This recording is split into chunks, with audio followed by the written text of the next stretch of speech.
ఈ కార్యక్రమం ఒక ముఖ్య ఉద్దేశం బాబు షూరిటీ మోసం గ్యారెంటీ అనే కార్యక్రమం యొక్క ముఖ్య ఉద్దేశం ఇదేదో కేవలం వైఎస్ఆర్ కాంగ్రెస్ పార్టీ రాజకీయ ప్రయోజనాల కోసం చేస్తున్న కార్యక్రమం కాదు. ఎందుకంటే మనం నడిపించే నాయకుడు ఒక నిబద్ధత, ఒక నిజాయితీ. రాజకీయాలంటే ఎన్నికల ఓట్ల కోసం, సీట్ల కోసం కాదు. రాజకీయాలంటే ప్రజాసేవ కోసం మనకున్న ప్రతి అవకాశాన్ని కూడా సద్వినియోగం చేసుకుని ప్రజలకు మేలు చేసి తద్వారా ప్రజలు మన్ననలు పొంది ప్రజల సుఖ సంతోషాలు పొందడం అనేది ఈరోజు రాజకీయం.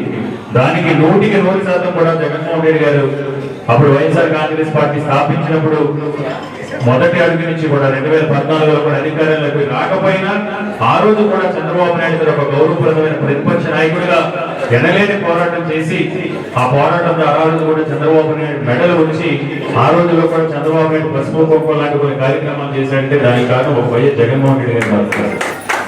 ఎన్ని జగన్మోహన్ రెడ్డి గారు పోరాటాలు చేసినా చంద్రబాబు నాయుడు పెద్దచెవిని పెట్టి రాష్ట్రాన్ని పరిపాలించడంలో ఆనాడు విఫలమైతే జగన్మోహన్ రెడ్డి గారి ప్రజా సంకల్పం ద్వారా ఈ రాష్ట్రం మొత్తం కూడా పాదయాత్ర చేసి ఆ పాదయాత్రలో ఎవరు ఎలాంటి కష్టం గురించి చెప్పినా, వింతలు ఇచ్చినా, విజ్ఞప్తులు ఇచ్చినా స్వీకరించి వాటన్నిటిపైన కూడా అధ్యయనం చేసి ఈ రాష్ట్ర స్థితిగతులపై మొత్తం అధ్యయనం చేసి ఎలాంటి పథకాలు రూపొందిస్తే తరతరాలుగా ఉన్న పేదరికాన్ని నిర్మూలించగలుగుతాం.